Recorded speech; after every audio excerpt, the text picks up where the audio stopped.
Hey, what's going on, guys? John here, otherwise known as the voice of the big, bad, magic-wielding Shinri warrior, Ian Troy.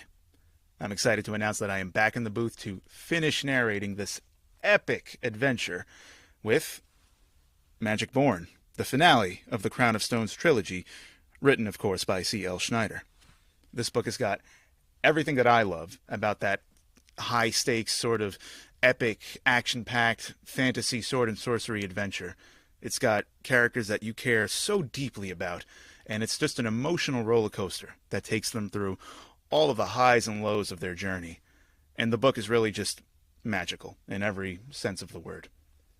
So, with that being said, I thought it would be fun to give you a little sneak peek of what you're in for, because this book kicks off to a running start.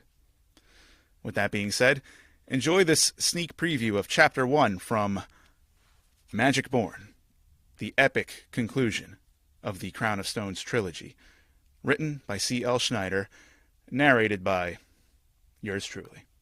Enjoy. Swords met, sparks erupted. The strident song of colliding steel rang out beneath the full moon, bouncing down into the valley of sand, echoing in my head.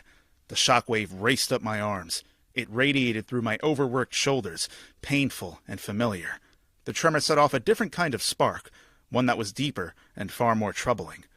No magic, I thought, ignoring the pang of longing. No magic. Grunting, both hands gripping the stone-studded hilt, I pushed. My opponent pushed back.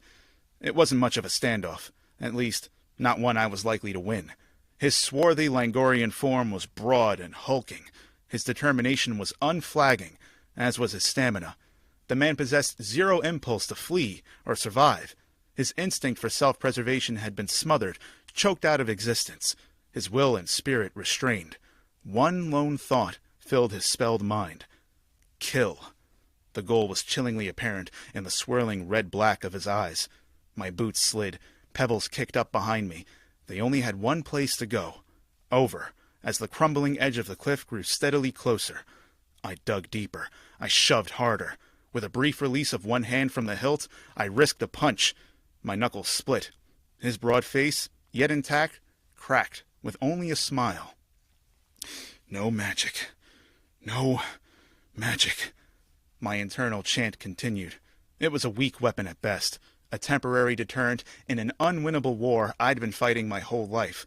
I could kill the Langorian man trying to shove me off the mountaintop with little more than a thought. And that was the problem. One thought would turn to another. One spell would become two.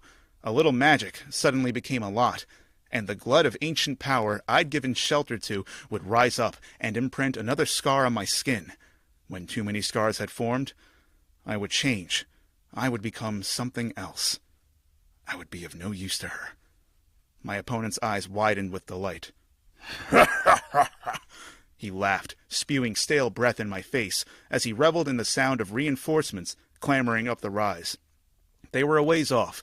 Their boisterous cries were still issuing from within the boundaries of the moonlit woods beyond the stream. Yet, he clearly had more help than I did. Your string of fell deeds ends today, witch, and I will be forever known as the man who took the life of Ian Troy. Don't count on it, I blustered. Though, whatever I was going to do, it had to be soon. Stay tuned.